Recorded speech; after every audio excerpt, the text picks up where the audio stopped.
Hello students, welcome to Galaxy Classes. उम्मीद है बहुत बहुत अच्छे होंगे and wishing you all a very happy Republic Day. सब लोग छुट्टियों का दिन मनाते हैं आज, लेकिन अगर आप स्टूडेंट हैं और आप गवर्नमेंट एग्जामिनेशन की तैयारी कर रहे हैं तो अभी तो आपका एक ही त्यौहार है और एक ही रिलीजन है, that is only and only studies. क्योंकि आपकी लाइफ में दो फेज हैं, या तो आप उस लिस्ट में आपका नाम आ गया और या तो नहीं आया। अगर लिस्ट में नाम आ गया, उस दिन के बाद की लाइफ आपकी एकदम अलग है, और लिस्ट में नाम नहीं है तो जो लाइफ आप जी रहे हैं वो आपको पता ही है। उस दिन के बाद से लोगों की परिभाषाएं आपके लिए बदल जाएंगी। उस दिन के बाद से वो शर्मा जी का लड़का सबके लिए हीरो बन जाएगा। That is the difference. तो वो डिफरेंस क्रिएट करना किसके हाथ में है? मैं हमेशा कहता हूं, क्या आपको सिलेक्शन सिर्फ दो व्यक्ति दिला सकते हैं, जिसमें पहला वाला ज्यादा इंपॉर्टेंट है। कौन सा? पहले आप खुद हैं जो अपने आप को सिलेक्शन दिला सकते हैं, और दूसरा भगवान। लेकिन कहा जाता है ना इंग्लिश में, God help those who help themselves, यानी अल्टीमेटली वो 99 कदम आपको चलने होंगे, और वो अंतिम का एक कदम चलने में जो पेशेंस लूज होगा, गॉड कैसे हेल्प करेगा? कि जब आप चल रहे होगे 99 कदम, पूरे थके हुए हो, लग रहा है कि अब नहीं होगा, तो वो एक कदम चलने के लिए जो दृढ़ इच्छा शक्ति चाहिए, वहां पर भगवान खड़ा होता है कि चलो हो जाएगा। तो बस वही है, अल्टीमेटली मेहनत आपको करनी है। तो wishing you all once again a very happy Republic Day. और स्टार्ट करते हैं। आपको सामने दिख रहा है एसएससी प्रिपरेशन स्ट्रैटेजी 2026। 2026 का आपको पता है फर्स्ट वीक ऑफ जनवरी में आपके पास टेंटेटिव कैलेंडर आ गया है। तो अब मोटा मोटा 4 महीने ही मैं मान के चल रहा हूं कि लगभग 120 दिन है, 120 125 दिन जो भी आएंगे, डेट्स नहीं पता। अब इन 4 महीनों में मैं डिस्कशन करने वाला हूं कि मैथ्स की स्ट्रैटेजी क्या होगी, कैसे आप अपनी मैथ्स को कवर करें, और क्या 4 महीने में वाकई पॉसिबल है टियर 1 में गणित में एक अच्छा स्कोर करना या नहीं। तो वो सारी बातों पे मैं डिस्कशन आज के सेशन में करने वाला हूं। लेकिन बिफोर स्टार्टिंग, हो सकता है कोई बिगिनर बच्चा देख रहा हो, क्योंकि बहुत जगह एकेडमिक सेशन खत्म होने वाला होता है, तो फिर उस केस में जहां सेमेस्टर सिस्टम नहीं है वहां पर मार्च के आसपास एग्जाम होते हैं। तो फिर बच्चा अभी से सोचता है कि हाँ मेरे को ये तैयारी करनी है। तो हो सकता है कि आप बिगिनर हो, अभी प्लान बनाए हो, तो आपके हिसाब से भी मैं यहाँ पर डिस्कशन करने वाला हूँ। तो अब सबसे पहले क्या क्या सारी चीज़ें डिस्कशन होंगी, मैं एजेंडा ऑफ दिस सेशन, यानी अगले 25-30 मिनट बहुत पावर पैक्ड 25-30 मिनट्स होंगे। मैं हर उस प्रॉब्लम पर डिस्कशन करूंगा जो बच्चे रियल टाइम में फेस करते हैं। और चूंकि हम सब जगह ही बहुत सारे सालों से पढ़ा रहे हैं, बच्चों से इंटरेक्ट कर रहे हैं, तो हर तरह का बच्चा, those who are very good in mathematics, those who are mediocre in mathematics and those who are very weak in mathematics, वो बच्चे जिन्होंने 10वीं के बाद से मैथ्स नहीं पढ़ा और 10वीं में भी एलिमेंट्री मैथमेटिक्स पढ़ा था, वो बच्चे जिन्होंने 12th के बाद मैथ्स नहीं पढ़ा, या वो बच्चे जो बीएससी एमएससी मैथमेटिक्स या बीटेक करके आए हुए हैं, उन हर तरीके के बच्चों के साथ हम रूबरू हुए हैं। तो चैलेंजेस पता हैं कि कहाँ कहाँ पर चैलेंजेस हैं, और उन सारी बातों पर आज के सेशन में हम डिस्कस करेंगे। सबसे पहले मैं यहाँ पर क्या डिस्कशन करूंगा, मैंने कहा चूंकि मैं बिगिनर्स को ध्यान में रखकर बात कर रहा हूं, तो सबसे पहली बात जो मैं यहाँ पर डिस्कशन करने जा रहा हूं, दैट इज एग्जाम पैटर्न। ज्यादा टाइम नहीं लेंगे इसमें, बहुत शॉर्ट में आपको बताएंगे। दूसरा, फिर चूंकि हमारा मेन एजेंडा क्या है, मैं मैथ्स पढ़ाता हूं, तो मैं मैथ्स के बारे में ही आपसे डिस्कशन कर रहा हूँ। तो मैथ्स में सबसे पहले क्या पार्ट आ जाता है कि आपका सिलेबस क्या है, आपके एग्जामिनेशन का सिलेबस क्या है। फिर रिसोर्सेस क्या होंगे, मैं उस पर भी बात करूंगा कि आपको कौन कौन से रिसोर्सेस फॉलो करने होंगे। तीसरा, सिलेबस के अकॉर्डिंग चैप्टर वाइज क्या वेटेज है, तो मैं इसको ऐसे लिख दे रहा हूं कि हम चैप्टर वाइज वेटेज की बात करेंगे। ठीक है, चैप्टर वाइज वेटेज का भी हम डिस्कशन कर रहे होंगे कि भाई अल्टीमेटली। दूसरा, फ्रॉम वेयर टू स्टार्ट, ये बहुत इंपॉर्टेंट पॉइंट है कि भैया शुरुआत करनी है तो मैं कहां से करूं, शुरुआत करनी है तो मैं कहां से करूं, तो फ्रॉम वेयर टू स्टार्ट। फिर क्या होगा, स्टडी अप्रोच के बारे में हम डिस्कशन करेंगे कि हमारा क्या अप्रोच आज के सेशन में, मतलब अब अगर तैयारी करना है तो हमें किस अकॉर्डिंग, किस अप्रोच के साथ आगे बढ़ना चाहिए। चौथा, मैंडेटरी स्किल्स क्या होनी चाहिए। मैंडेटरी स्किल्स का मतलब कि जब मैं ये कह रहा हूं कि मैं उन बच्चों से भी बात कर रहा हूं जो कि 9th-10th में भी एलिमेंट्री मैथमेटिक्स पढ़ के और फिर उन्होंने छोड़ दिया, ह्यूमैनिटीज में थे या कॉमर्स में थे, जो भी था, और अब उनको तैयारी करना है। और वो बच्चे जो हायर एजुकेशन में भी मैथमेटिक्स उन्होंने पढ़ी हुई है, उनको तैयारी करना है, तो क्या मैंडेटरी स्किल होनी चाहिए कि भाई आप किसी बैकग्राउंड से ये चीजें पता होनी चाहिए और ये चीजें अचीव किया जा सकता है। ठीक है, तो कौन कौन सी मैंडेटरी स्किल होंगे हम उनके बारे में भी बात करेंगे, और फिर आपके बारे में हम बात कर रहे होंगे फाइनल स्ट्रेटेजी। आपकी इसमें हम सारी प्रॉब्लम्स का डिस्कशन कर रहे होंगे। तो ये हमारा कुछ एजेंडा है। I hope it is absolutely loud and clear, किसी तरह की कोई डाउट आपको इसमें नहीं होगा। ठीक है, अब एक एक चीज पे आते हैं। जैसे मैंने कहा कि भैया एग्जाम पैटर्न के बारे में बात करेंगे, तो कुछ चीजों पे तो हम डायरेक्ट, चूंकि ये पीपीटी आपको मैं दे ही दूंगा, तो उसके बारे में हम पहले ही डिस्कशन कर ले रहे हैं कि आपकी जो परीक्षा प्रक्रिया है, सबसे पहले जब फॉर्म आता है तो फॉर्म में टीयर 1 होता है एसएससी में। तो सबसे पहले आपका टीयर 1 होता है। टीयर 1 के बारे में भी मैं बात करूंगा, क्योंकि सब कुछ लिखा हुआ है तो उसमें क्यों लिखना, टाइम वेस्ट करना।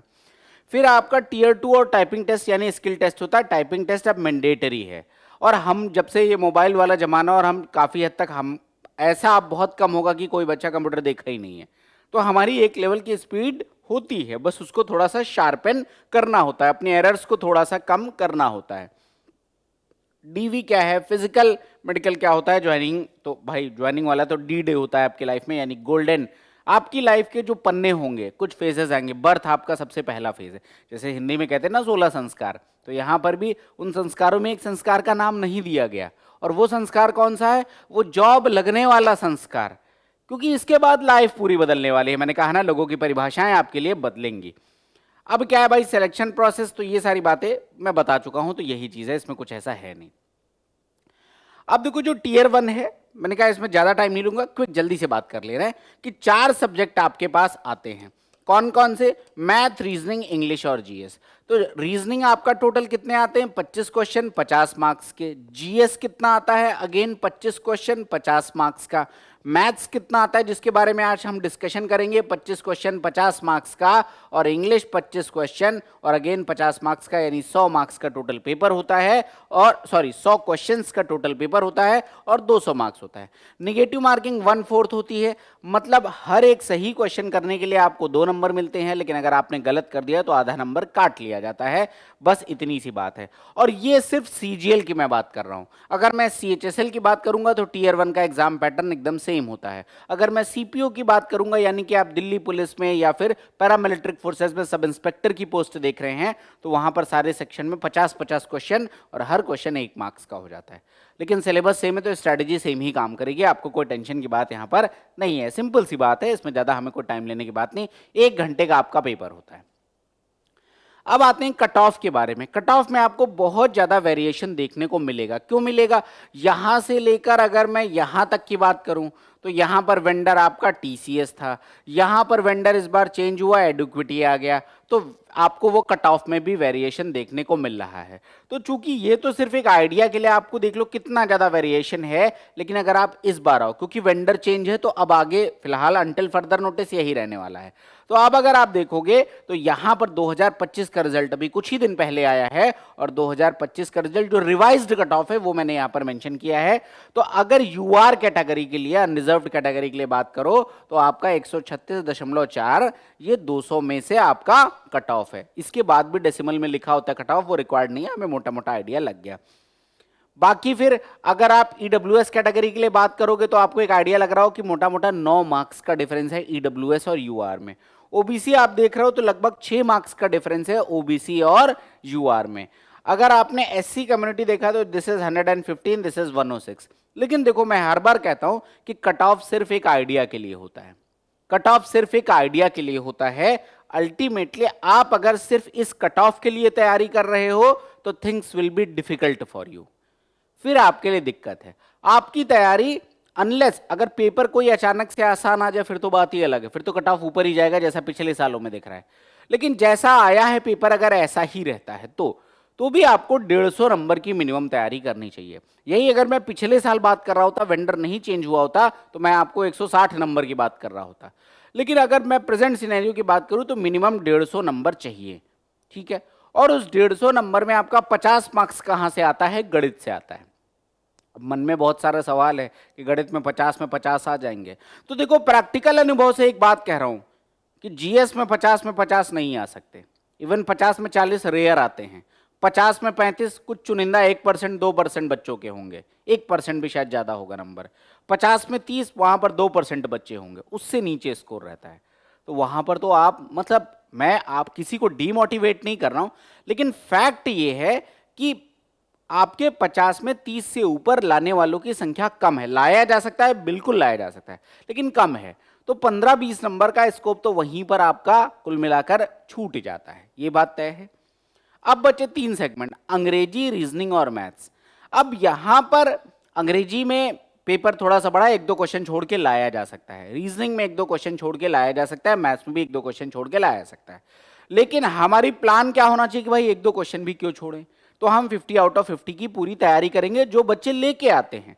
यहां पर भी वो लेके आने वाली संख्या कम ही होती है, कहीं कुछ एक आध क्वेश्चन फंस गया, कहीं सिली मिस्टेक हो गई, लेकिन लाया जा सकता है और हम उसी पे बात करेंगे, क्योंकि वी आर ऑप्टिमिस्ट। हम निगेटिव साइड को क्यों देखें, अगर आ सकता है तो हम डेफिनेटली करेंगे। तो अब ये कि मुझे 150 नंबर चाहिए और 150 में मेरा मैथ्स में स्कोर 50 के आसपास होना चाहिए। मैं आपको कोई ऐसी इमेजिनरी पिक्चर नहीं दिखाने जा रहा हूं कि 150 में से 50 तो मैथ्स से आ जाएंगे, बाकी 100 में 3 सब्जेक्ट है हो ही जाएगा। नो, मैंने कहा 50 के आसपास, मतलब इट कैन बी कम से कम 23 क्वेश्चन तो सही होने चाहिए। 1-2 क्वेश्चन की गुंजाइश, करने को पूरा 25 के आ सकता है, लेकिन 23-24 क्वेश्चन बनना चाहिए जो बिल्कुल अचीवेबल है। बाकी आपने अगर प्रैक्टिस अच्छी की, ईमानदारी से प्रयास किए, तो 50 में 50 भी आएगा। ठीक है, तो मैं उसी हिसाब से आपको बात करूंगा, एकदम रियलिस्टिक बातें आपके साथ आज के सेशन में डिस्कशन करने वाला हूं। अगर मैं टीयर 2 की बात करूं तो देखो, टीयर 2 में पेपर ऐसा होता है कि दोस्त पहले 1-2 घंटे का आपका टोटल पेपर होता है। मैं आपको सिंप्लीफाइड लैंग्वेज में बता दे रहा हूं ताकि आपको एक आइडिया आ जाए, बाकी ये सारी डिस्कशन हम बाद में करेंगे। सबसे पहले आपका 2.15 आवर की एक शिफ्ट होती है। ठीक है, इसमें क्या होता है, ये 1 आवर, फिर आपका 1 आवर और फिर आपका 15 मिनट्स, इस तरीके से ये बटी होती है। होती कॉन्टिन्यूअस ही है, लेकिन टाइम ड्यूरेशन ऐसे ऐसे बटा होता है। जो ये होता है 1 आवर, इसमें आपके पास मैथ्स आती है और इसमें रीजनिंग आती है। गणित में 30 क्वेश्चन आते हैं, रीजनिंग में 30 क्वेश्चन आते हैं। ये जो अगला 1 घंटा है, इसमें इंग्लिश आती है, हाईएस्ट वेटेज है इंग्लिश का, और फिर आपके पास जीएस आती है। तो यहां पर क्या है, यहां पर इसके टोटल कितने आते हैं, 45 क्वेश्चन, इंग्लिश के 45 क्वेश्चन और जीएस के आपके पास 25 क्वेश्चन। अगर यहां पर देखें तो ये कंप्यूटर आता है, और कंप्यूटर में आपका टोटल 15 मिनट का पेपर होता है, और इस 15 मिनट के पेपर में टोटल आपके पास 20 क्वेश्चंस आ रहे होते हैं। और ये क्या होता है, ये होता है क्वालिफाइंग इन नेचर। हालांकि जितने भी भाई इस बार सीजीएल टीयर 2 दे के आए हैं, मैथ ठीक पेपर था, मतलब मॉडरेट पेपर कह सकते हैं, ना इजी था ना डिफिकल्ट था, मॉडरेट पेपर था। रीजनिंग आसान आई है। इंग्लिश में पैसेज पहले से भी लंदी आ रहे थे, तो इस बार भी लंदी आए हैं। तो वो एक पैसेज वाला पार्ट, नरेशन में 1-2 क्वेश्चन ऊपर नीचे मतलब थोड़े से लेंदी आए, अदरवाइज पेपर आराम से ठीक ही पेपर था। और जीएस जैसे हर साल आता है वैसे आता है, लेकिन कंप्यूटर ने इस बार रुला दिया। जो कंप्यूटर को फॉर ग्रांटेड ले रहे हैं कि भैया क्वालिफाइंग इन नेचर है, तो बिल्कुल नहीं ले सकते। कंप्यूटर का पेपर इस बार बेहद शानदार आया था। तो ये कुल आपका 1-2 घंटे का एक पेपर होता है। ठीक है, अब इसमें 1 घंटे का मतलब ये कि 1 घंटे बाद ये वाली विंडो बंद हो जाती है, फिर ये ओपन हो जाएगा, 1 घंटे बाद ये विंडो बंद, फिर आपका ये ओपन हो जाएगा। और इसके बाद आपका क्या होता है, जैसे पहले तो गैप होता था, सेम डे आपका डेटा एंट्री स्किल टेस्ट होता था, टेस्ट होता था। इस बार इन्होंने क्या किया कि पहले बुलाकर टाइपिंग करवा लिया और नेक्स्ट डे बुलाकर ये वाले सारे पेपर ले लिए। डबल एओ की वैकेंसी आ नहीं रही है क्योंकि प्रमोशन से भरी जा रही है, तो डबल एओ के बारे में हम ज्यादा डिस्कशन नहीं करेंगे। अगर कभी आ गई तो बस बता दूंगा कि डबल एओ के लिए भी एक सेपरेट कट ऑफ जाता है, जेएसओ के लिए भी एक सेपरेट कट ऑफ जाता है, और इस तरीके से चीजें चलती हैं। तो उस पर बहुत ज्यादा हम डिस्कशन नहीं करने आ रहे हैं। तो यही बात है कि पेपर 1 सेशन 1 सेशन 2 सब मैंने बता दिया। अभी थोड़ा सा चेंज हो गया इस बार, तो अलग अलग दिनों में हुआ है, कोई दिक्कत नहीं है उसमें। बाकी जेएसओ इस बार भी वैकेंसी है, जूनियर स्टैटिस्टिकल ऑफिसर या स्टैटिस्टिकल इन्वेस्टिगेटर ग्रेड 2। ये एकमात्र ऐसी पोस्ट है जिसके लिए एज लिमिट कितनी है, 32 साल है। अदरवाइज 30 साल से ज़्यादा उम्र नहीं है। बाकी अदर पोस्ट के लिए यूआर कैटेगरी में इसके लिए 32 साल है। इसके लिए मेंस में स्टैट्स का अलग से एक पेपर देना होता है। ठीक है, डबल एओ की वैकेंसी नहीं आ रही तो उसके बारे में हम डिस्कशन नहीं करेंगे, क्योंकि पहले आ रही थी, अभी नहीं आ रही है। ठीक है, अब देख लो SSC CGL tier 2 exam pattern में यहाँ पे बात कर चुका हूं, तो मैं इस पे नहीं जाऊंगा, ये सारी चीजें मैंने डिस्कशन कर लिया। काम की बात क्या है कि देखो आपको एक कुछ मैंने कहा ना कि मैं कुछ भी ऐसा अनरियलिस्टिक नहीं बताऊंगा। मैं मैथ्स पढ़ा रहा हूं और मैं मैथ्स को इतना ग्लोरीफाई कर दूं, नो, आपको फैक्ट जानना चाहिए और आप अपने लेवल के हिसाब से टाइम का एलोकेशन भी करो।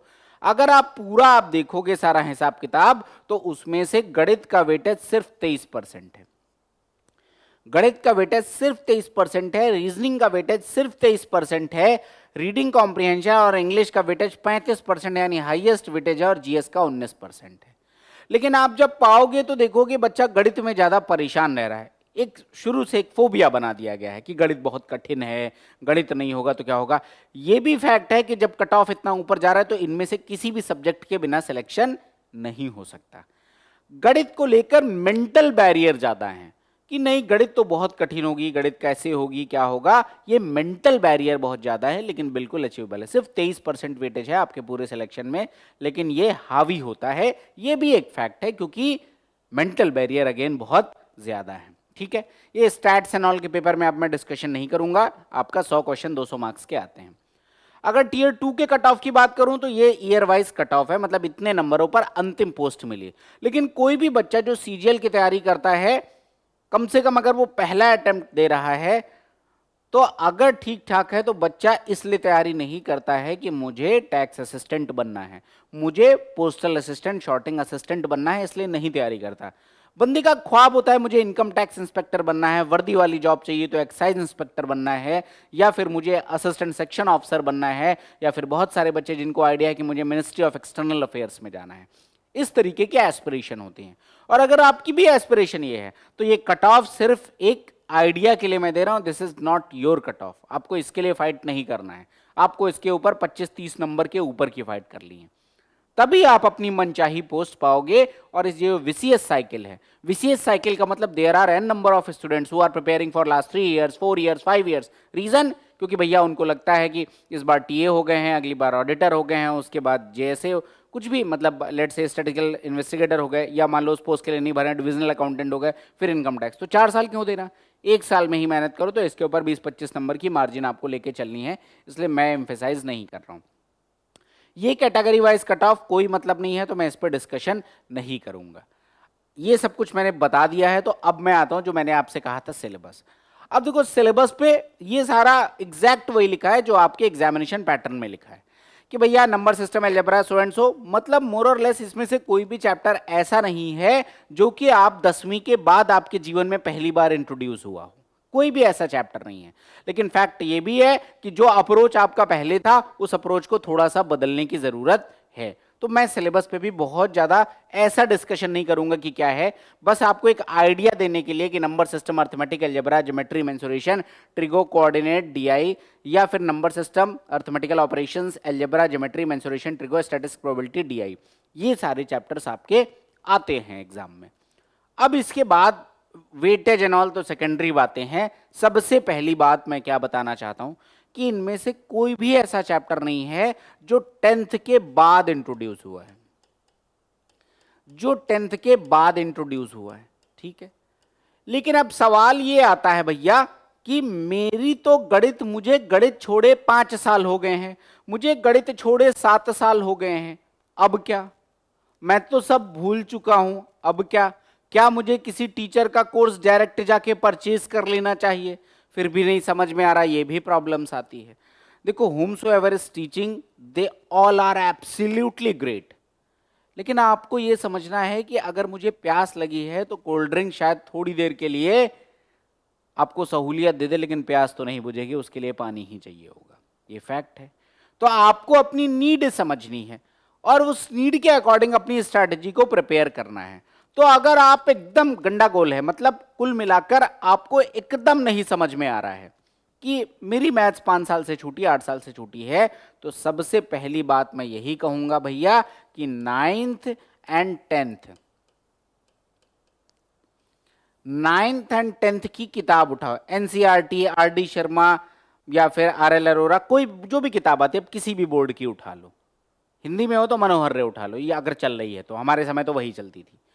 और उसमें से अपना सिलेबस उठाओ और देख लो कौन कौन से चैप्टर हैं। मेजॉरिटी ऑफ द चैप्टर्स आपको वहीं से मिल जाएंगे और एक बारी उनको निपटा लीजिए। बेसिक वाला पार्ट आप पढ़ लीजिए। अब बेसिक पढ़ाने के लिए भी कोई चाहिए तो there are an number of YouTube channel जहां पर आपको वो बेसिक 9th-10th का भी पढ़ाया गया है, तो you don't need to worry about that thing. तो आप उसको आराम से वहां पर कवर कर सकते हो, लेकिन बी फास्ट। अगर एकदम आपको भैया रेस जीतनी है और अभी आप चलना भी नहीं जान रहे हो तो आपको ज्यादा टाइम ज्यादा एफर्ट देना पड़ेगा। अगर यहां पर स्थिति है तो उसको फिर डेली का 4 घंटे 5 घंटे दीजिए, 6 घंटे दीजिए, देना पड़ेगा। अब आप कहोगे 6 घंटे सिर्फ मैथ्स ही पढ़ेंगे तो क्या भाई, सिलेक्शन आपको लेना है तो और कौन लेगा। अगर ये सिर्फ एक ही काम है पढ़ना तो भैया 5 घंटे 6 घंटे छोड़ने के सिवा बाकी के 18 घंटे में 2-3-4 घंटे और निकाल लो, पढ़ो। अब आप कहोगे प्रैक्टिकली 12-14 घंटे पॉसिबल नहीं है तो फिर 2 साल की तैयारी कर लो। मैं एकदम फैक्ट पे बात करूंगा, ब्लंट ट्रूथ की बात करूंगा कि भाई अगर नहीं आ रहा है तो सीखना पड़ेगा, और अगर रेस जीतनी है और जल्दी जीतनी है तो ज्यादा एफर्ट देना पड़ेगा। तो मैं उसकी बात कर रहा हूं, तो थोड़ा एफर्ट देना पड़ेगा। एंड देयर आर चैनल्स जिन्होंने बहुत अच्छा 9th-10th को भी पढ़ा रखा है, आप वहां से कवर करिए। लेकिन ये सिर्फ तब है जब आपकी मैथ्स बहुत कमजोर है, आप बिल्कुल भूल चुके हो। अगर किसी की मैथ्स ओके ओके है, मतलब मेरे को आता भी है मेरे को नहीं भी आता है, तो कम से कम सेलेक्टिव चैप्टर्स, अगर किसी की मैथ्स ओके ओके है तो आप सेलेक्टिव चैप्टर्स एक बार जाके जरूर से पढ़ लीजिएगा, वो बहुत ज्यादा जरूरी है यहां पर। और जिसकी मैथ्स ठीक है उसको एक ओवरऑल आइडिया आता है, फिर तो कहेंगे आप किसी भी टीचर से पढ़ रहे हो, आप उस टीचर को फॉलो करिए, वो सब कुछ करा देगा, दबा के प्रैक्टिस करिए, मॉक दीजिए, सिलेक्शन हो जाएगा, सिंपल सी बात है। ठीक है, तो ये चीज है।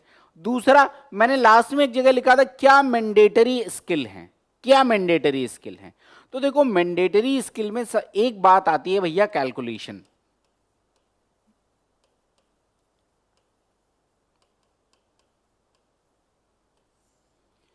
कि कैलकुलेशन आपका अच्छा होना चाहिए, और ये ओवरनाइट का खेल नहीं है, ये प्रैक्टिस के साथ साथ आता है। ठीक है, प्रैक्टिस कैसे होगी, अगर एकदम टच में नहीं हो तो मैं कहूंगा देयर आर मल्टीपल एप्स जो कि कैलकुलेशन के बेस्ड पे एप्स हैं, आप उनकी हेल्प ले सकते हो। किसी बच्चे को हेल्प करता है, किसी को नहीं भी करता है, लेकिन अगर आप मुझसे पूछोगे तो अगर आपका वीक है थोड़ा सा आप देखोगे तो हो जाएगा। अब यहां पर एक मिस्टेक आती है, मिस्टेक क्या आती है, लगता है कि पूरी वैदिक गणित बैठ के पढ़ ले। भाई जरूरत नहीं है, जरूरत नहीं है। आपको सिर्फ वो पढ़ना है जो आपका एग्जाम निकलवा ले, उतना कैलकुलेशन में आपकी स्पीड होनी चाहिए, यानी जोड़ घटाना गुणा भाग आपका बहुत अच्छा होना चाहिए। अब ये सारी चीजें अच्छी होने के लिए कुछ बेसिक बातें भी पता होनी चाहिए, जैसे सबसे पहले कुछ चीजें आपको याद ही होनी चाहिए। पहली चीज क्या याद होनी चाहिए, टेबल्स आपको याद होनी चाहिए। कहां तक की टेबल्स, अगर ऐसे कह दोगे तो मैं कहूंगा 50 तक की, नहीं तो मिनिमम 30 तक की। मिनिमम कितनी होनी चाहिए, 30, ऊपर आपकी इच्छा है। स्क्वायर्स आपको याद होने चाहिए, मिनिमम कितना 30 तक, लेकिन रिक्वायर्ड कितना है, मेरे हिसाब से रिक्वायर्ड आपको 50 तक के स्क्वायर आपको याद होने चाहिए। ठीक है, क्यूब्स की अगर मैं बात करूं तो देखो क्यूब्स मिनिमम तो 10 तक तो एकदम ही याद होने चाहिए, 10 तक तो बहुत आसान होते हैं, 10 तो नहीं कहूंगा, मतलब मिनिमम अगर आपको याद हो तो मिनिमम आपको 15 तक याद हो। मैक्स की कोई रेंज नहीं है, लेकिन 30 तक कर पाओ तो बहुत अच्छा, लेकिन मिनिमम 15 तक तो याद होने ही होने चाहिए। एग्जाम में देखने मिल जाए 17 तक 18 तक तो हमने ही देखे हुए, तो मिनिमम 15, उसके ऊपर आप जितना कर लो, लेकिन मैं मिनिमम की बात कर रहा हूं। अदरवाइज बेटर क्या होगा कि 20+, इससे ज्यादा बहुत ज्यादा मैं नहीं कहूंगा कि 50 तक कर लो। उसके बाद cube roots, oblique square roots, ये भी आपको पता होना चाहिए। मैं जानबूझ के ये सारी बातें लिख रहा हूं ताकि आप लोग एकदम क्लैरिटी के साथ रहो, आप स्क्रीनशॉट ले सकते हो। इनिशियल प्राइम नंबर्स की ये भी बात लिख दे रहा हूं कि कितना, तो मैं यहां पर लिख दे रहा हूं भैया इनिशियल प्राइम नंबर्स। अब इनिशियल प्राइम नंबर का मतलब जैसे √2, √3, √5, √7, √11, √13, √17, √19, √23, ये जो शुरुआत के जितने प्राइम नंबर हैं 10, 15, 20, 10, 15, उनके कम से कम क्यूब रूट और स्क्वायर रूट आपको पता होने चाहिए, बहुत जरूरी है। तो ये बात भी आपको पता होनी चाहिए। यहां तक बात क्लियर है। तीसरा आपको अब एक पार्ट है अप्रोक्सीमेशन।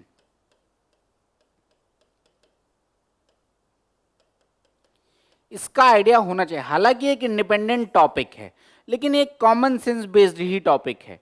मतलब मुझे 31 गुणे 90 करना है, फॉर एग्जाम्पल ये 31 गुणे 92 करना है, और मेरे पास 4 ऑप्शन है। तो अप्रोक्सीमेशन ये कहता है कि 30 गुणे 90 2700 है, मेरी वैल्यू 2700 से ऊपर होगी। अगर आपको चारों ऑप्शन में एक ही ऑप्शन दिख रहा है तो go with that, unit digit का कंसेप्ट लगा लो और एक ऑप्शन देख लो, बात बन जाएगी। तो वो भी चीज आपको आनी चाहिए। और अगर मैं हायर मैथमेटिक्स में जाऊंगा तो आपको ट्रिपलेट्स भी आना चाहिए, बहुत मस्ट है। ट्रिपलेट्स अप टू 100 तो मैंडेटरी है, और इफ पॉसिबल तो इससे ऊपर भी, अबव 100 ऑल्सो। ये भी आपको क्या होने चाहिए, पता होने चाहिए। अब देखो शुरुआत वाले ट्रिपलेट्स को लेकर डाउट है। अभी मैंने ज्योमेट्री की एक मैराथन क्लास लिया हुआ है, ठीक है। आपको अभी लास्ट संडे भी एक मैराथन क्लास मिली, इससे पहले वाले संडे भी एक मैराथन क्लास मिली। वहां पर जो पीपीटी है उसमें ट्रिपलेट्स की पूरी लिस्ट दी हुई है, आप उन लिस्ट को जाकर फॉलो कर सकते हो, वहां से आपको सब कुछ मिल जाएगा। तो ये बेसिक बातें हैं जो आपको पता होना चाहिए। और अगर आप इनिशियल स्ट्रगल कर रहे हो तो आपसे सिर्फ डेली 10 मिनट्स आपको पता होने चाहिए। डेली 10 मिनट्स डेसिमल्स का कैलकुलेशन आपको करना है, फ्रैक्शन का कैलकुलेशन आपको करना है, डेसिमल, फ्रैक्शन। और तीसरे नंबर पे अगर सिंप्लीफिकेशन नहीं पता है तो सिंप्लीफिकेशन एक बार पढ़ के बॉडमास रिलेटेड कैलकुलेशन, क्योंकि डायरेक्ट क्वेश्चन आता है। डेली 10 मिनट आप सिर्फ करते जाओ। अगर इतना करते जाओगे महीने भर में आपको ड्रास्टिक चेंज आप देखते जाओगे अपने अंदर। तो ये काम आपको, ये मैंडेटरी स्किल है, मतलब इसके बिना एग्जाम पूरा नहीं होगा। आप कर तो लोगे, लेकिन वो है कि टाइम लिमिट भी है आपके पास, तो पूरा करना है तो स्पीड बढ़ानी पड़ेगी। और स्पीड बढ़ानी पड़ेगी तो ये कुछ काम है जो आपको करने पड़ेंगे। इसको लिए पढ़ाने की कोई जरूरत नहीं है। इसके सिवा जो कुछ स्किल्स हैं जो भी पता होनी चाहिए उनकी भी बात करूंगा, और वहां से फिर अप्रोच पे आएंगे। जैसे इसके सिवा क्या स्किल है, कुछ कंसेप्ट को बहुत ढंग से पढ़ना। कौन सा, मतलब कंसेप्ट विच आर मैंडेटरी। तो एक कंसेप्ट है यूनिट डिजिट। मतलब अगर किसी क्वेश्चन के 4 ऑप्शन हैं, चारों का इकाई का अंक अलग है, और आपने देखा उसको, और फिर आपको यूनिट डिजिट का लॉजिक और कंसेप्ट पूरा पता है, तो आप सिर्फ एक आंसर टिक करके आगे चले जाओगे। तो ये एक कंसेप्ट है जो बहुत ज्यादा इंपॉर्टेंट है, आपको पहले पढ़ना चाहिए। दूसरा कंसेप्ट जो बहुत ज्यादा इंपॉर्टेंट है, दैट इज डिविजिबिलिटी। एक कंसेप्ट ये भी बहुत ज्यादा इंपॉर्टेंट है, जो डिविजिबिलिटी पे बेस्ड क्वेश्चंस भी खूब आते हैं। आपने क्वेश्चन देखा, आपको आइडिया लग गया कि मेरा आंसर 11 से डिविजिबल होना चाहिए, मेरा आंसर 7 से डिविजिबल होना चाहिए। आपने सिर्फ डिविजिबिलिटी चेक किया और बात बन जाएगी। तो ये भी आपको पता होना चाहिए। तीसरा एक बहुत इंपॉर्टेंट कॉन्सेप्ट है, इसको कहते हैं डिजिटल सम। ये भी आपको पता होना चाहिए। बेसिकली सम 9 से डिविजिबिलिटी का ही एक कंसेप्ट है, लेकिन इंपॉर्टेंट कंसेप्ट है। तो ये भी आपको पहले पता होना चाहिए। पहले नहीं पता है तो फिर आपके लिए दिक्कत है। तो आपको ये भी शुरुआत में ही पता होना चाहिए। तो ये 3-4 चीजें और हैं जो आपको बिफोर स्टार्टिंग पता होनी चाहिए। अब देखो, जब मैं ये बात कर रहा हूं कि आपको unit digit, divisibility, digital sum, ये सारी बातें पता होनी चाहिए, कैसे इनसे क्वेश्चंस अप्रोच करते हैं, तो इससे रिलेटेड आपके पास एक चैप्टर है which is known as number system. Which is known as number system. यानी जब आप शुरुआत करो तो सबसे पहला चैप्टर अगर मुझसे पूछोगे तो मैं कहूंगा नंबर सिस्टम यानी संख्या पद्धति पढ़ना चाहिए, क्योंकि उस चैप्टर के एप्लीकेशंस बहुत ज्यादा हैं, और आपकी पूरी गणित की इमारत को बिल्ड करने में जो फाउंडेशन का काम करेगा वो ये चैप्टर करेगा, दैट इज नंबर सिस्टम। तो आप सबसे पहले इन चैप्टर को पढ़िए। नंबर सिस्टम के अंदर ही आपको यूनिट डिजिट पढ़ा दिया जाएगा, डिविजिबिलिटी पढ़ा दिया जाएगा, डिजिटल सम पढ़ा दिया जाएगा। ठीक है। अब ये कि भाई कहां से पढ़ें, सब लोग बहुत अच्छा पढ़ाते, मैंने पहले ही कहा। अगर आप मुझसे पढ़ना चाहते हो तो मैं डेली 11 बजे, डेली 11 AM पर, मंडे टू सैटरडे आपको मिल रहा, और बहुत स्क्रैच से एडवांस लेवल तक पढ़ा रहा हूं। स्क्रैच से एडवांस लेवल तक आपको पढ़ा रहा हूं, ताकि आपको, जिसको कुछ नहीं आता उसके लिए वो डेफिनेटली हेल्पफुल है। ठीक है। जिसको बहुत कुछ आता है तो मैं कहूंगा आपके लिए आप उसको 1.5 पे जाके देख लीजिए।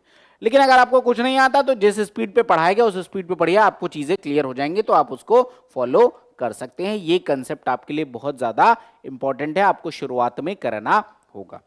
तो कैलकुलेशन वाला पार्ट तो आपको समझ में आ गया। दूसरी प्रॉब्लम क्या आएगी आपको मैथ्स में? दूसरी प्रॉब्लम जो आएगी आपको पास मैथ्स में, that is language understanding major problem.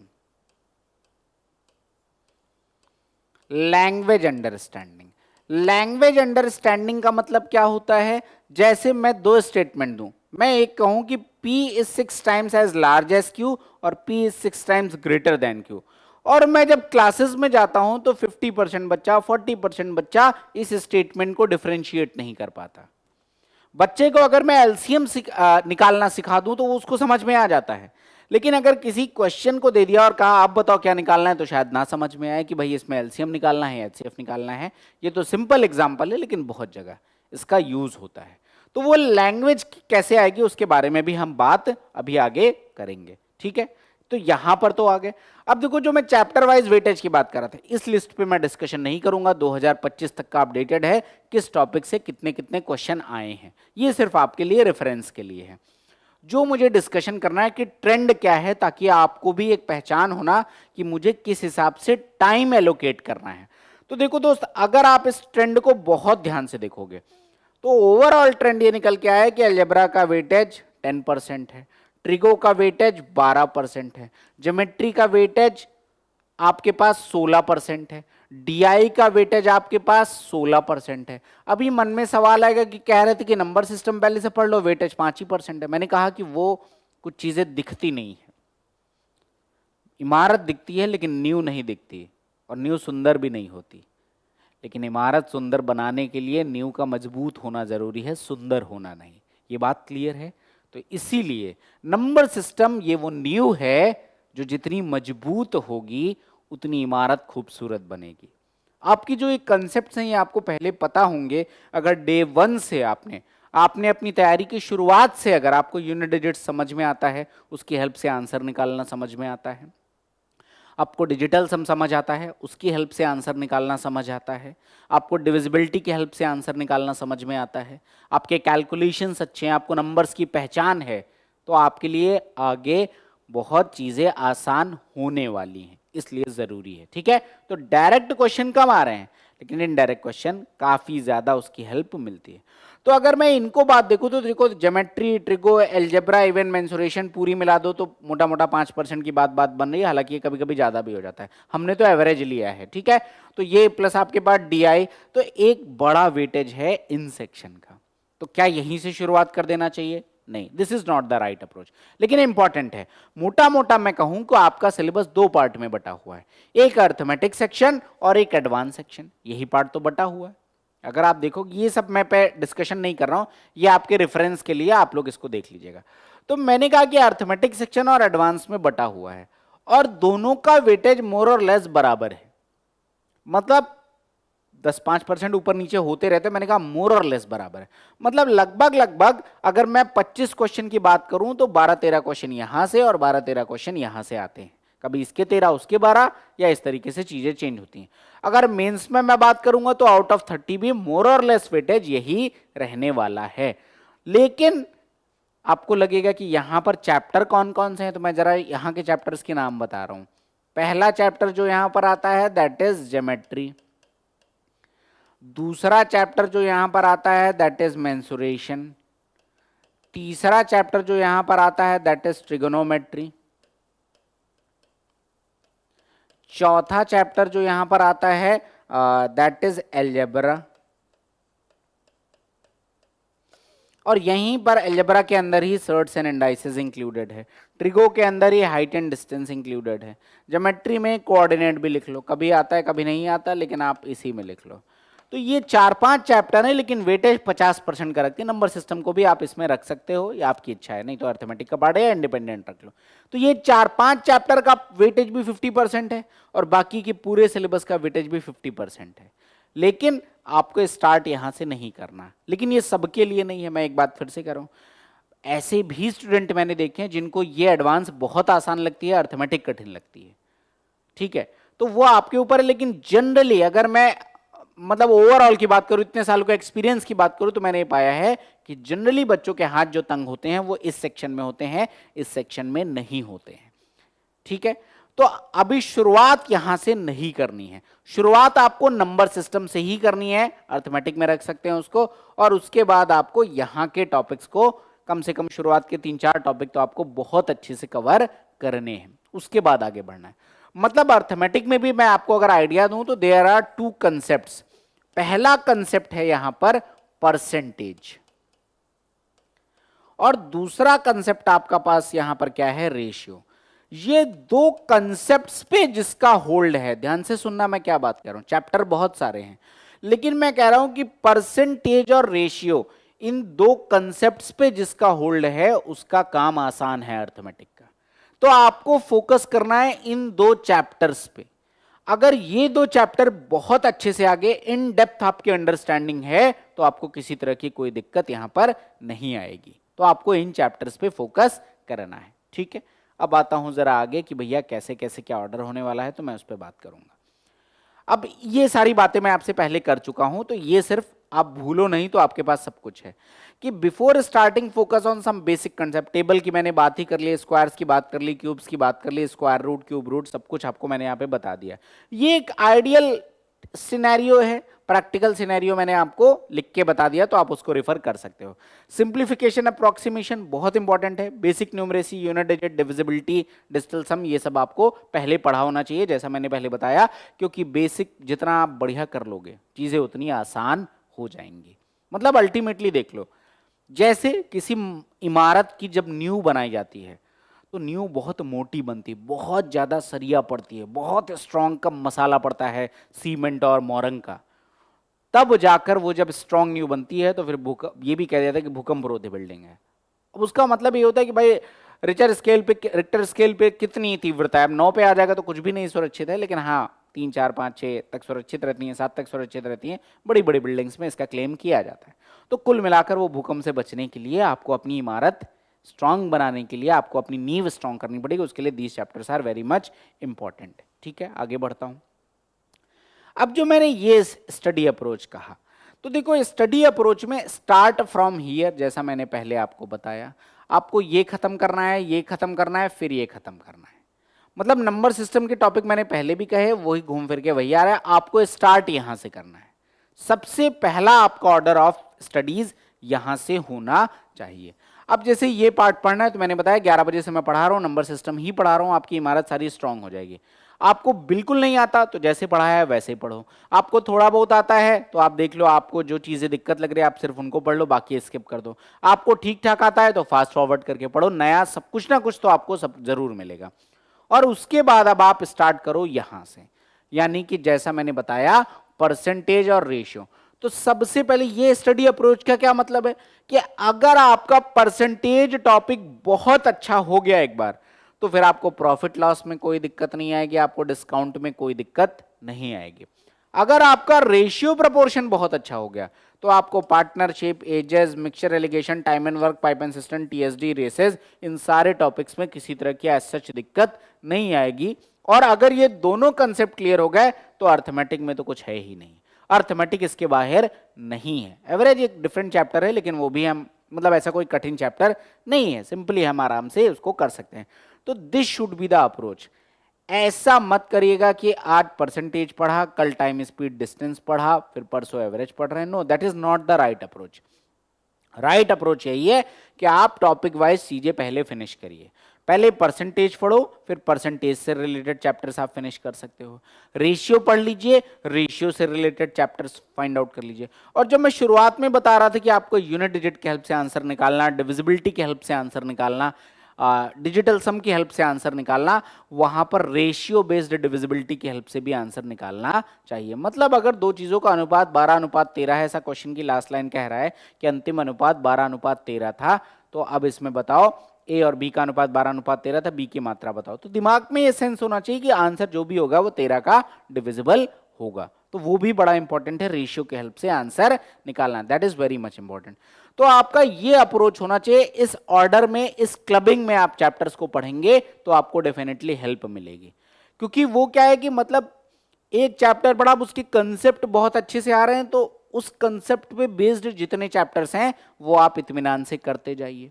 ठीक है, दूसरा टॉपिक आपने पढ़ा तो इस पे बेस्ड जितने चैप्टर्स हैं वो आप ढंग से करते जाइए। अच्छा, एक और चीज मैं आपको बता दूं, जो हमारे गैलेक्सी क्लासेस के स्टूडेंट्स हैं उनको पता होगा, हमने यहां पर चैप्टर वाइज बुकलेट्स बना रखी हैं। चैप्टर वाइज हमने मैथ्स में वर्कबुक बना रखी है, ठीक है।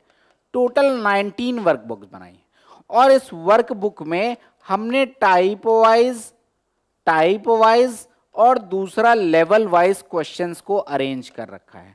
टाइप वाइज और लेवल वाइज क्वेश्चंस को अरेंज कर रखा है, तो आपके लिए बहुत हेल्पफुल हैं ये बुक्स, ठीक है। तो जो एनरोल्ड बच्चे हैं उनके लिए डेफिनेटली ये किताबें बहुत ज़्यादा हेल्पफुल हैं। अब जो एनरोल्ड नहीं है उनके लिए क्या हो सकता है, क्योंकि 18 किताबें आपको कहेगा गणित का सिलेबस है, 18 किताबें क्या करेंगे। देखो वो 18 किताबें एक वर्कबुक मोड में, क्योंकि हम मानते हैं कि बच्चा अभी यहाँ पर हमारे वो स्कूल में ही है, बेशक हमारे पास आया है, तो उसकी लर्निंग को इतनी स्ट्रीमलाइन कर दो कि उसको उसके इतर भटकना नहीं पड़े, उसका काम बन जाएगा। इसलिए हमने वर्कबुक बनाई कि वहीं पर अपना नोट्स भी प्रिपेयर कर लो, इसलिए एक एक चैप्टर के नोट्स बनाए। 200, 250, 300 क्वेश्चन, 400 क्वेश्चन एक एक चैप्टर पे है। आपको सेम टाइप मिलेंगे तो आप छोड़ दें, तो प्रॉपर प्रैक्टिस कि आपने टाइप पढ़ा, टाइप वाइज क्वेश्चंस भी मिल गए, इजी भी, मॉडरेट भी, डिफिकल्ट भी, बात बन गई। अगला टाइप पढ़ा, उस पे सारे टाइप के क्वेश्चंस मिल गए, बात बन गई। तो मतलब क्या है, सबसे पहला जो लर्निंग का अप्रोच है वो क्या है, लर्निंग का अप्रोच ये है, सबसे पहला पार्ट होता है कंसेप्चुअल अंडरस्टैंडिंग।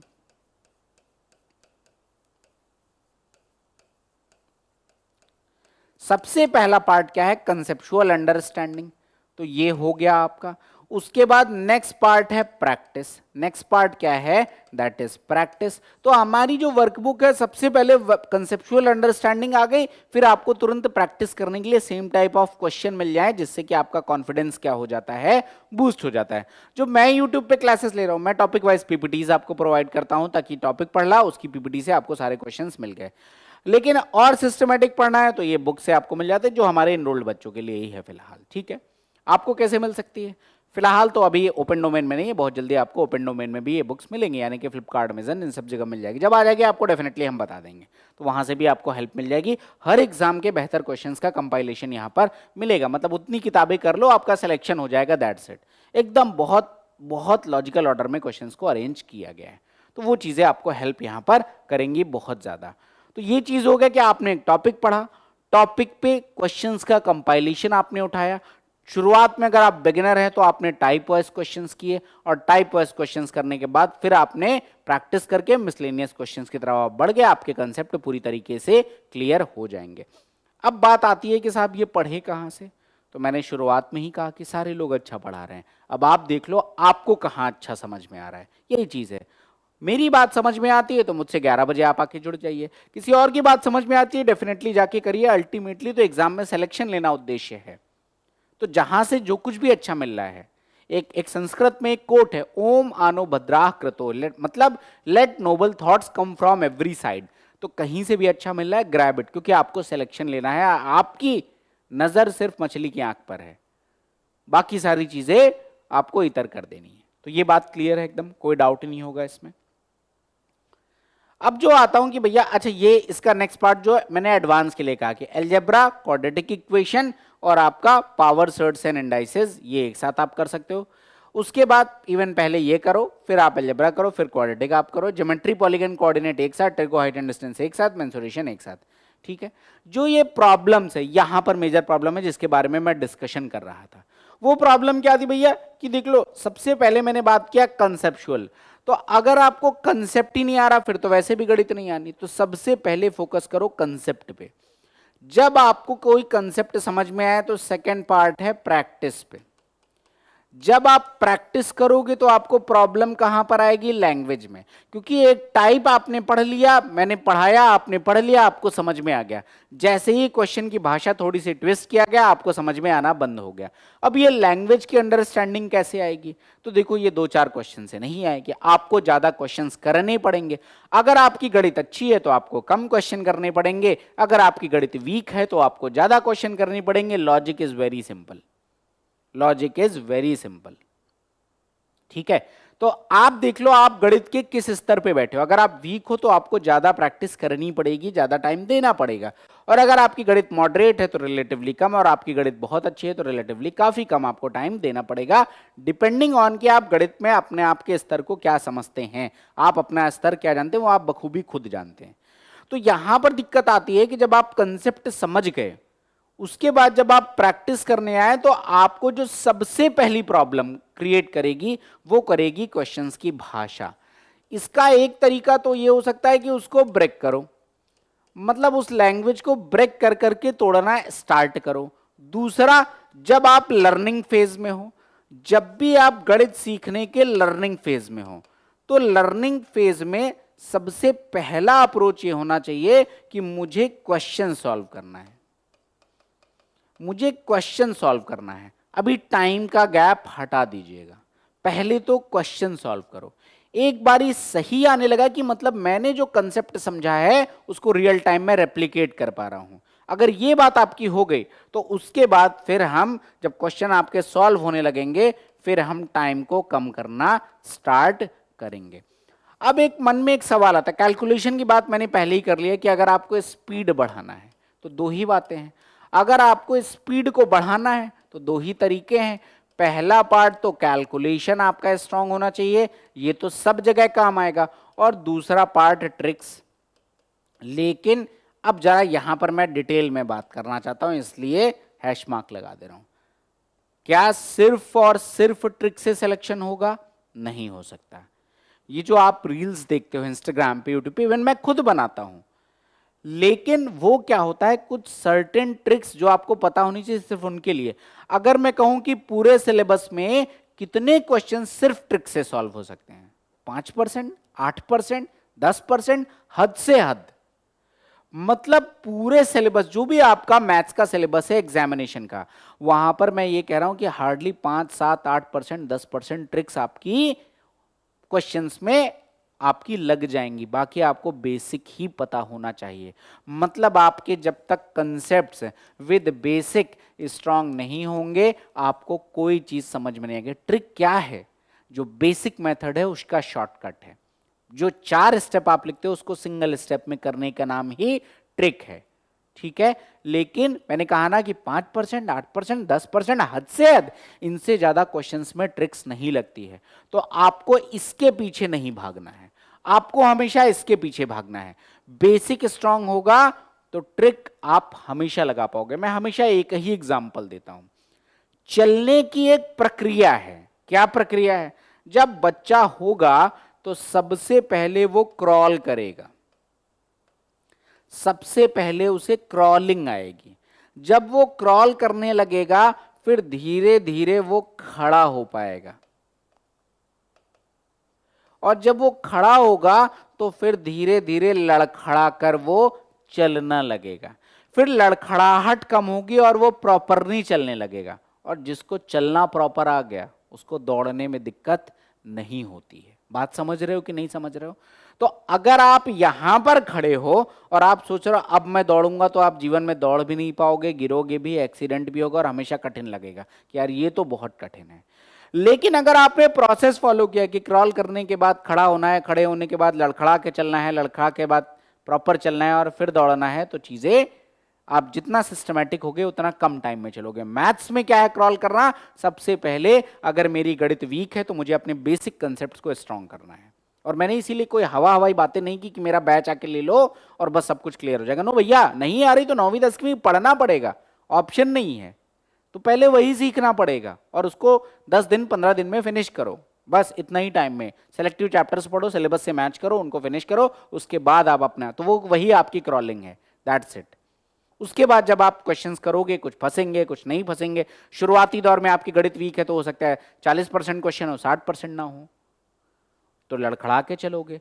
फिर धीरे धीरे हो जाएगा कि 70% होने लगेंगे, 30% नहीं होंगे तो आप चलने लगोगे, और जब दौड़ना है तो आप 90+ में चले जाओगे। सिंपल सा कंसेप्ट है और इसी के अकॉर्डिंगली आपको चलना है, इसमें कुछ ऐसा अलग नहीं है। अब जो मैं इस पार्ट पे आया कि भाई इसको कैसे बेहतर करें, देखो इसका कोई ऐसा नहीं कि मैंने कैप्सूल दिया और आपका काम बन जाएगा, बिल्कुल गलत है। आपको प्रैक्टिस करनी पड़ेगी। आपको जैसे साइकिल चलाना, मैं बार बार एग्जाम्पल वही गिने चुने एग्जाम्पल है, कहां से दे दूंगा। आपको साइकिल चलाना सीखना है, आपको गाड़ी चलाना सीखना है, या आपको बैटिंग करना सीखना है, कुछ भी करना है, आपने सब कुछ सीखा। लेकिन जब फील्ड में जब कोई क्रिकेट खेल रहा है, 150 की रफ्तार से बॉल स्विंगर जाती है, तो वो उसी टाइम होता है कि मुझे करना क्या है। सेम चीज यहां पर होती है। तो जब क्वेश्चन से राब्ता होगा, जब क्वेश्चन को सामने से देखोगे, तब आपको समझ में आएगा कि मेरे को करना क्या है। तो that is very much important, आपको वो चीज करनी पड़ेगी। और वो जितने ज्यादा आप क्वेश्चंस की प्रैक्टिस करोगे, आपकी लैंग्वेज की अंडरस्टैंडिंग उतनी अच्छी होती जाएगी। कहीं पर भाषा समझ में नहीं आ रही है तो उसको आप तुरंत पूछिए। और एक पार्ट और मैं सबसे लास्ट में आप कवर करूंगा, ऑलरेडी बहुत लंबा सेशन हो गया है। सबसे लास्ट वाला पार्ट क्या है कि नोट्स। अब आप कहोगे नोट्स कहां से बना ले, और मैं आपसे कह रहा हूं कि नोट्स आपके होने चाहिए चैप्टर वाइज। ये क्यों इंपॉर्टेंट है बता रहा हूं। चैप्टर वाइज का मतलब आपने पूरा चैप्टर पढ़ लिया, पूरी प्रैक्टिस कर लिया, सब कुछ हो गया, लेकिन उस पूरे चैप्टर को आपको 2 से 3 पन्ने, बहुत बड़ा चैप्टर है तो 3 से 5 पन्ने में आपके पास नोट्स होने चाहिए। और मैं बार बार एक बात कहूंगा, मार्केट में बहुत सारी किताबें हैं और वो सारी किताबें अच्छी हैं, लेकिन फैक्ट ये भी किताबें पहले भी थी, किताबें भी अभी भी हैं, समय के साथ साथ इम्प्रूव भी हुई हैं। लेकिन किताब की भाषा और आपकी अपनी भाषा में अंतर होता है, आपकी अपनी समझ में अंतर होता है। तो नोट्स मैं अभी भी कहूंगा स्टिल रिलेवेंट, कि आप एक चैप्टर की पूरी सिनॉप्सिस रेडी करिए। सिनॉप्सिस का मतलब कि आपने एक चैप्टर जब पूरा पढ़ लिया, कौन कौन से एक्सेप्शनल केसेस हैं वो आपने लिख लिए, छोटे छोटे, कौन कौन से ऐसे केसेस हैं जिनमें स्पेशल ट्रिक है वो आपने लिख लिया। फॉर एग्जाम्पल मैं समझा रहा हूं, जैसे आपसे कहा जाए कि a प्लस बी मिलकर किसी काम को n दिनों में करते हैं, a अकेला n प्लस 18 दिनों में करता है, b अकेला n प्लस 8 दिनों में करता है, तो दोनों मिलकर कितने दिनों में कर रहे थे। अब ये एक क्वेश्चन है टाइम एंड वर्क का। अब इसकी एक ट्रिक है कि इसका आंसर अंडर रूट 18 इंटू 8 आता है, ठीक है, तो आपका आंसर n की वैल्यू डायरेक्ट 12 आ जाएगी। अब ये एक ट्रिक है, बेसिक से ही आती है, बेसिक का ही लास्ट स्टेप ही हमने शॉर्टकट बता दिया। तो हर चैप्टर में ऐसे कुछ क्वेश्चंस होते हैं जहां पर डायरेक्ट शॉर्टकट होता है, लेकिन वो समझ में तभी आएगा जब आपके बेसिक्स अच्छे होंगे, मैं इसको बार बार कहूंगा। तो अब क्या करो, हर चैप्टर का मैंने कहा 2 पन्ने 3 पन्ने 4 पन्ने का नोट्स आपको बनाना है। उसमें ऐसे क्वेश्चंस, ऐसे वो चीजें जिनमें ट्रिक लग सकती है, सिर्फ वो लिखने हैं। और ये होंगे कितने, ये होंगे पूरे सिलेबस का 10%, मैक्स टू मैक्स, इससे ज्यादा नहीं होंगे। लेकिन मानना यह कि अगर 25 में से 2 क्वेश्चन ऐसे लड़ गए, 3 क्वेश्चन ऐसे लड़ गए, तो उन क्वेश्चन का बेसिक मेथड हो सकता है 1.5 मिनट का हो, 2 मिनट का हो, 2.5 मिनट का हो, तो आप वहां पर टाइम बचा सकते हो। तो वैसे ही आपको ऐसे क्वेश्चन अपने नोट्स में, ऐसे स्पेशल केसेस जितने हैं वो आपको स्पेशल केसेस अपने नोट्स में बनाने हैं, ये चीज आपको लिखनी है। अगर मैं एडवांस की बात करूंगा तो स्पेशल प्रॉपर्टीज आपको बनानी है। स्पेशल प्रॉपर्टीज का मतलब क्या होता है मैं समझा रहा हूं। जैसे ज्योमेट्री की मैं बात करूं, स्पेशल कुछ तो बेसिक प्रॉपर्टी है, कुछ स्पेशल केसेस हैं कि अगर मान लो एक राइट एंगल्ड ट्राइंगल है और इस राइट एंगल्ड ट्राइंगल में एक माध्यिका ये है और एक माध्यिका ये है। अब यहां पर इसके कर्ण और इन दोनों माध्यिकाओं के बीच में एक रिलेशन होता है जिसका प्रूफ बड़ा है, लेकिन मैं डायरेक्ट यहां से निकाल सकता हूं कि भैया 5 ऑफ कर्ण का स्क्वायर बराबर this square plus this square, इस तरीके से हम डायरेक्ट निकाल सकते हैं। तो ये स्पेशल केस है। तो इस तरह के स्पेशल केसेस, स्पेशल प्रॉपर्टीज, इनका नोट्स सिर्फ आपको बनाना है। या फिर कोई वो चीज जो आप बार बार गलत कर रहे हो उनका नोट्स आपको बनाना है। हर चैप्टर में 3 पन्ना 4 पन्ना 5 पन्ने का बनेगा। फायदा क्या होगा, सबसे पहली चीज तो बार बार भूलना आप कम कर दोगे। दूसरा, एग्जाम टाइम में साल भर जो पढ़ा है उसको रिटेन नहीं कर पाए तो दिक्कत होगी। मैं आपको बताऊं, मैं तो 10 साल से मैथ्स पढ़ा रहा हूं, लेकिन कभी कभी ऐसा हो जाता है कि सब कुछ आते हुए भी बोर्ड पे गलत लिख देता हूं, फिर तुरंत 1 सेकंड बाद 1 मिनट बाद आया कि नहीं ये तो बाय मिस्टेक लिख दिया। होता है। प्रैक्टिस तो बहुत ज्यादा जरूरी है, प्रैक्टिस बहुत ज्यादा जरूरी है। तो अगर आपने ऐसे अपने नोट्स प्रिपेयर कर रखे हो तो वो दिक्कत नहीं। चैप्टर को रिवाइज करना है, आपने पहले 2 बार 3 बार लगा चुके हैं, तो अब आपको बस रिवाइज करने के लिए अपने नोट्स दोहराने, आपको चीजें खट से क्लियर हैं। वो सारे स्पेशल केसेस और क्वेश्चंस आपको पता है, आपके सारे नोट्स एकदम तैयार हैं, आपका चैप्टर 1 घंटे में रिवाइज हो गया। तो इसलिए ये नोट्स प्रिपरेशन जरूरी है। अब ओवरऑल आते हैं कि भैया स्पीड कैसे बढ़ाना है।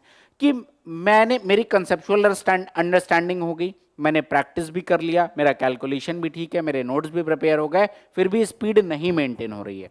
अब क्या करोगे? तो अब इसके बाद आता है, मैं कहता हूं कि चैप्टर वाइज क्विज। ये आपको बहुत हेल्प करते हैं।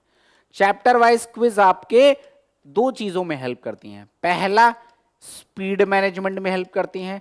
दूसरा, रिवीजन में भी हेल्प करती हैं। तीसरा, सेल्फ टेस्ट में भी हेल्प करती है। मतलब क्या है, मैं आपको बता रहा हूं। देखो, जैसे क्विज है कि 10 मिनट में 8 मिनट में 10 क्वेश्चन करने हैं, 7 मिनट में 10 क्वेश्चन करने हैं, या 10 मिनट में 10 क्वेश्चन करने हैं। तो अभी क्या है कि वो स्पीड, आपने सब कुछ पढ़ रहा है, आप स्पीड मेंटेन करनी, तो उस प्रेशर में जाओगे, उस प्रेशर में जाओगे, देखोगे कि क्या मैं इतने टाइम में कर पा रहा हूं, नहीं कर पा रहा हूं। जब आप बार बार प्रैक्टिस करोगे तो आप करना स्टार्ट कर दोगे, स्पीड मेंटेन होगी, क्योंकि रियल टाइम टेस्ट आपको मिल जाएगा उस चैप्टर का, पार्ट नंबर 1। रिवीजन क्यों कह रहा हूं, ये बड़ा इंपॉर्टेंट सेगमेंट है, क्योंकि मैथ्स में कॉमन प्रॉब्लम आती है कि सर आगे का पढ़ते जा रहे हैं, पुराना भूलते जा रहे हैं, और मैं सिर्फ एक बात कह रहा हूं कि भाई परसेंटेज पढ़ लिया, प्रॉफिट लॉस पढ़ लिया, CISI पढ़ लिया, रेशियो पढ़ रहे हैं। अब परसेंटेज तो पढ़ा था 1.5 महीने पहले फॉर एग्जाम्पल। तो अब अगर बीच बीच में जब भी खाली टाइम मिला, आपने उस चैप्टर की क्विज जाके दे ली, परसेंटेज की, जब भी खाली टाइम मिला जो पुराने चैप्टर है उनकी क्विज जाके दे ली, तो टाइम तो चेक हो ही रहा है। दूसरा, कोई क्वेश्चन नहीं आया, दोबारा से सोल्यूशन देख लिया। तो टाइम टाइम पे अगर आप क्विजेस देते रहोगे तो ये चैप्टर भूलने वाली प्रॉब्लम आपकी समाप्त होती जाएगी। तो सिलेबस आप कवर करते जाओ, पुराने चैप्टर्स की क्विजेस रेगुलरली देते जाओ।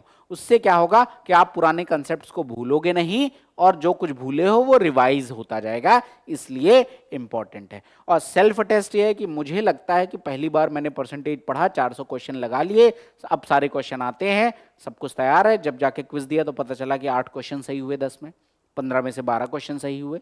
तो वो सेल्फ टेस्ट भी कि भाई अभी भी गुंजाइश है, तो उन चीजों को बार बार रिवाइज करते रहो। तो पहला काम तो ये। दूसरा, भैया जब पूरी सब कुछ तैयार हो जाए, आपको ये PYQs तो करना ही करना है, चैप्टर वाइज ही करना है। तो ये तो आप अपनी तैयारी में जब आप प्रैक्टिस कर रहे होगे तो वहां पर आपको PYQs मिल जाएंगे। हमारे यहाँ क्या आप इनरोल्ड बच्चे हैं, या आपको जब भी वो बुक मिल जाए तो हमारी वर्कबुक में तो ये सारी चीजें लगी हुई हैं, तो आपको वहीं से मिल जाएगी कि chapter wise PYQs, important repetition को हटा दिया है, चैप्टर वाइज PYQs आपको वैसे ही मिल जाएंगे, तो आप वहां से फॉलो कर सकते हो, इसमें कोई दिक्कत की बात ऐसी है नहीं। और तीसरा क्या हो गया भैया, अब आ गया रियल मॉक। अब मॉक भी मैं क्या कहता हूं भैया, सबसे पहला काम क्या है, सिर्फ PYQ दो। बच्चे कहते क्या TCS वाले अब वेटेज खत्म हो गया, बिल्कुल गलत है, पूरा वेटेज है, बिल्कुल दीजिए जाके, सिलेबस नहीं चेंज हुआ है, थोड़ा बहुत ऊपर नीचे हुआ होगा। अभी Tier 2 के बारे में तो यही कहा जा रहा है कि मतलब यही कहा गया, यही हुआ है कि TCS वाले इंटरफेस पे ही हुआ है, ठीक है। तो कुल मिलाकर आपको पुराने PYQs देने ही देने हैं, इसमें कुछ ऐसा नहीं है, मेंस के पेपर सारे लगाने ही लगाने हैं। तो आप real time previous year questions भी जाके दे सकते हो, real time previous year question. अगर आप बिगिनर हो, आपके पास PYQ नहीं मिल रहा है, आप हमको बताइए, आप हम तक रीच आउट करिए, हम आपको असाइन करेंगे, हम आपको PYQ पुराने दे देंगे, 250-300 पेपर आप जाके लगाओ, जाके अल्टीमेटली सिलेक्शन लेना है, ठीक है। तो वो चीजें आप करिए, तो आपको एक तो PYQs देने हैं, प्लस आपको फ्रेश मॉक्स भी देने हैं। और मॉक्स सब जगह का दीजिए, हर प्लेटफॉर्म का मॉक दीजिए, आपको हेल्प मिलेगी, क्योंकि यही आपको रियल टाइम में, हमेशा हमेशा कहता हूं, जब आप अपने कंफर्ट जोन में बैठे हो तो आपकी हार्ट बीट 70-72 है, लेकिन जब आप एग्जामिनेशन में सीरियसली दे रहे हो तो हार्ट बीट 90 होती है, और जब हार्ट बीट 90 होती है तो 2 + 2 5 भी हो जाता है। और इस इमोशन को, इस स्ट्रेस को अगर मैनेज करना है तो यू हैव टू प्रैक्टिस, आपको वो प्रैक्टिस करनी पड़ेगी, और वो प्रैक्टिस कहाँ से मिलेगी, मॉक से मिलेगी। तो जबरदस्त दबा के मॉक दीजिए, यही आपकी सक्सेस स्ट्रैटेजी है और कुछ नहीं है। तो this is the right road map, आप अगर इसको फॉलो करोगे तो आपका सिलेक्शन हो, गणित आपके लिए प्रॉब्लम नहीं आएगी। टाइम कितना देना है, जो मेरा क्वेश्चन था, तो भैया टाइम आप देख लो, आप गणित में एकदम वीक हो, आप गणित में मतलब ठीक है आती भी है नहीं भी आती इस वाले जोन में, और गणित में अच्छे हो, उसके अकॉर्डिंग टाइम रेसिप्रोकल है। आप वीक हो तो टाइम ज्यादा लगाना पड़ेगा, आप मॉडरेट हो रिलेटिवली ज्यादा से थोड़ा कम, और अगर आपकी बहुत अच्छी है तो आप कम लगाओ, डिपेंड करेगा, क्योंकि अगर आपकी वीक है तो आपको ज्यादा मेहनत करना पड़ेगा। आई होप मैंने सारे पॉइंट्स कवर कर लिए हैं। एक बार मैं देख ले रहा हूं मैंने जितने पॉइंट्स लिखे थे, whether I have covered it और नॉट। मैंने शुरुआत में ही एजेंडा इसलिए लिख दिया था आपके सामने ताकि किसी तरह का कोई डाउट ना रहे। टेबल्स, अच्छा ये सारी बातें तो मैंने कैलकुलेशन के लिए कही थी, ये सारी बातें मैंने पैटर्न बता दिया था, सिलेबस में कर चुका हूं। रिसोर्सेज की बात जो थी यहाँ पर, तो मेरा एक मानना है कि मल्टीपल रिसोर्सेज आपको फॉलो नहीं करने हैं, एक बुक आपको पीवाईक्यू की फॉलो करनी है, अच्छी कोई भी किताब। अदरवाइज आप हमारी चैप्टर वाइज वर्कबुक, अगर आप जो हमारी गैलेक्सी क्लासेस की वर्कबुक 18 किताबें हैं उनको आप कर रहे हो तो आप कोई सोर्स मत फॉलो करिए, आपका काम हो जाएगा। अदरवाइज आप कोई भी स्टैंडर्ड पीवाईक्यू उठा के सॉल्व करिए, ठीक है, अपने नोट्स बनाइए, एक स्टैंडर्ड बुक अपनी कंसेप्ट के लिए आप रख सकते हो, कोई भी, मैं किसी बुक को रिकमेंड नहीं करूंगा, आप अपने हिसाब से देख लो, दैट्स इट, इससे ज्यादा रिक्वायर्ड नहीं है। और कुछ नहीं करना तो हमारी गैलेक्सी क्लासेस की बुक ले लो, सब कुछ हो जाएगा, आपको अलग से रिक्वायर्ड नहीं है। Chapter wise weightage we have already discuss, arithmetic advance chapter wise सब कुछ मैंने प्रोवाइड कर दिया है। फ्रॉम वेयर टू स्टार्ट मैंने बता दिया कि भैया स्टार्ट फ्रॉम बेसिक कैलकुलेशन में जो चीजें हैं वो पता होनी चाहिए, प्लस नंबर सिस्टम, ये चीजें आपको शुरुआत में करनी चाहिए, फिर आप आगे का चैप्टर कैसे पढ़ना है वो मैंने आपको बता दिया है। स्टडी अप्रोच का डिस्कशन हो चुका है कि हर चैप्टर एक कंसेप्ट से एसोसिएटेड होता है, परसेंटेज पढ़ा तो परसेंटेज से एसोसिएटेड चैप्टर, रेशियो पढ़ा तो रेशियो से एसोसिएटेड चैप्टर्स, तो इस तरीके से आपको आगे करना है। मैंडेटरी स्किल कुल मिलाकर जो थी मैंने आपको पहले ही कह दिया था कि ये कोई ऐसी बहुत बड़ी चीज नहीं है, और फाइनल स्ट्रैटेजी यही है कि भैया पहले तो शुरुआत करो। अगर आप डरते हो कि मेरी मैथ्स वीक है और मैं नहीं स्टार्ट कर पा रहा हूं तो that is a wrong strategy, शुरुआत करो। 10वीं के बाद का कुछ भी नहीं है, लेकिन अप्रोच 10वीं वाला बिल्कुल नहीं चलेगा, शुरुआत करो। 9th और 10th की बुक्स से शुरुआत करो, there are an number of channels who are giving great content, आप वहां से जाके पढ़ो 9वीं और 10वीं के उन चैप्टर्स को जो आपके सिलेबस का पार्ट है, फिर आप अपने सिलेबस को स्टार्ट करो। कहाँ से पढ़ना है? किसी भी टीचर से पढ़ो जिसका समझ में आता है, क्योंकि सिलेक्शन लेना एकमात्र उद्देश्य है। तो यही मेरा ओवरऑल आपके लिए, यही मैथ्स को पढ़ने की राइट अप्रोच मैंने आपको प्रोवाइड कर दिया है। पीपीटी आपको डिस्क्रिप्शन में मिल जाएगी, बाकी पढ़िए। और अगर आप कोई पर्सनल चैलेंज आप फेस करते हो तो आप कमेंट सेक्शन में लिख सकते हो, या आप आपको हमारे सेंटर पे मिल जाएंगे, आप हमारे नंबर्स पे कॉल करिए, मैं डेफिनेटली आपके साथ गूगल मीट अरेंज करूंगा। आप देश के किसी भी शहर से इस वीडियो को देख रहे हैं, आप गूगल मीट पे मुझसे मिल सकते हैं और मैं डेफिनेटली आपकी हेल्प करूंगा। आई होप आपको चीज़ें समझ में आई होंगी और मैंने कोई भी ऐसी इमेजिनरी बात नहीं कही कि ये चीज़ ऐसे हो जाएगी। अल्टीमेटली वो सारी प्रैक्टिकल ही चीज़ें कही हैं जो आपके एग्जामिनेशन को क्वालिफाई करा सकती हैं। तो पढ़िए, और अगर आप वाकई में मैथ्स पढ़ना चाहते हैं बहुत अच्छे से, बहुत अपनी स्पीड के अकॉर्डिंग, तो आप सुबह 11 बजे मुझसे पढ़ना चाहते हैं तो मिल सकते हैं गैलेक्सी क्लासेस के यूट्यूब चैनल पर। बहुत बेसिक से बहुत एडवांस लेवल तक आपको पढ़ा रहा हूँ। हर संडे अब मेरी कोशिश है कि एक लॉन्ग वीडियो भी मैं लेके आऊँ जिसमें आपके कुछ कुछ इंपॉर्टेंट टॉपिक्स को पूरी तरीके से कवर किया जाए। आगे चल के वन शॉट वीडियोस भी आपको यहाँ पर मिलेंगे, तो you don't need to worry.